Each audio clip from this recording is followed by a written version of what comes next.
Korjame palju korjame. Mina nüüd juba Sabir aitan. Kuule, ma teen täna 10 kasti, siis on kokku 200. Mis sa arvad, kas aitab?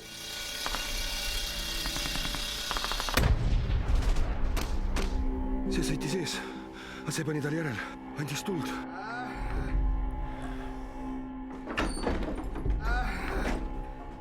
Tšetšeen saab nädalaga terveks. Aga grusiin, ma ei tea. Kõik sõltub organismist. Ну что, враги? Его зовут Ахмед. Он Мика. Знаешь что, грузин?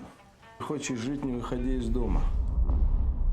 Kas sa ei karda, et nad üksteise maha löövad? Tšetšeen andis ausõna.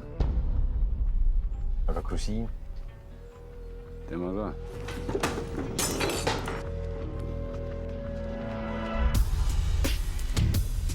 Где мое оружие? Nii kui mandarinid müüdud, nii põrutan mina Eesti. Ну давай, убери меня, как обещал. За смерть.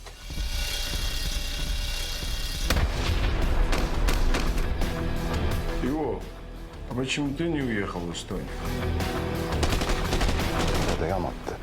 Sa tead väga hästi, miks ma siia jään.